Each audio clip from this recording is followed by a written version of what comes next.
Hi, this is Leslie, your Pampered Chef Consultant. I want to show you how to make a really quick pan gravy today because I've been asked by several people, how do you make gravy for Thanksgiving? And this is something that you could literally do the day before and have it almost 90% done. You need a good, this is called pan gravy, and you need a really good skillet, especially if you're going to make a lot.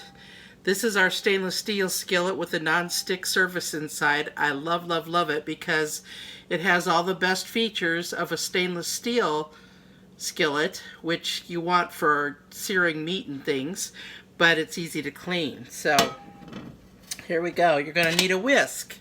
I could use metal in here, but this is my favorite gravy whisk. It's a flat silicone whisk. We don't carry it anymore. And when you're warming butter, you want to cut it up into smaller pieces because then it has more surfaces and it can melt a lot faster. And what we're going to do is we're going to make a roux that is a mixture of fat and flour. And today, of course, we're using butter. You can't have too much butter on Thanksgiving especially, but on any special occasion where you're making gravy. And you see this is melting really fast because this pan heats up really fast and it cooks evenly. And when this butter is almost 2/3 down, you want to lift it up off the burner and let the hot butter that's already melted in there do its job the rest of the way so this butter doesn't start burning. So see, so now we're just going to do this. And put it on there just a little bit longer.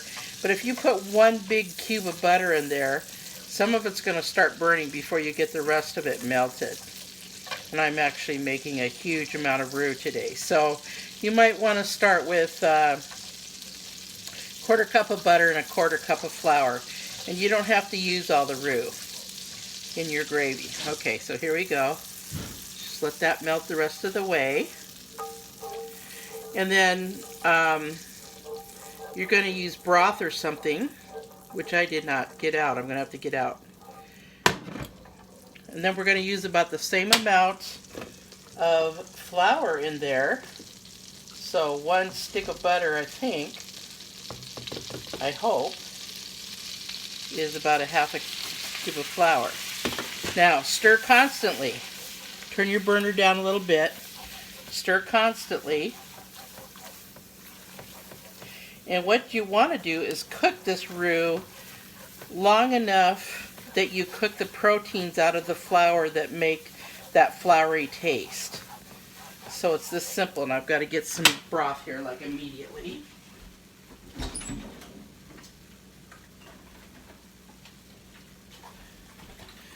You can use chicken broth, whatever you want. Get that open. Oh Lord, I should have had this ready to go. Because it's all about the timing here. Okay, so we're cooking this, letting it turn just slightly different color.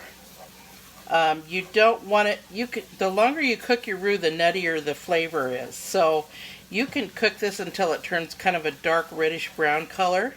And there are reasons to do that sometimes. But for our gravy, you just got to constantly whisk this flour and butter together.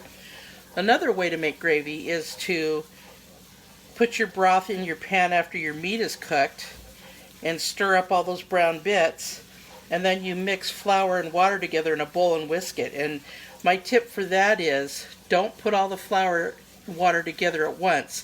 Slowly drizzle the water in while you're just crazily stirring it. Okay, this is starting to turn.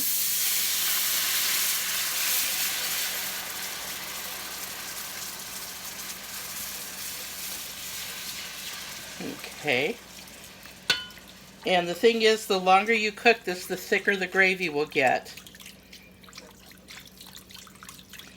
Now, of course, you can add your spices, your salt, your pepper, all those things to it. I even use this stuff called Better Than Bouillon.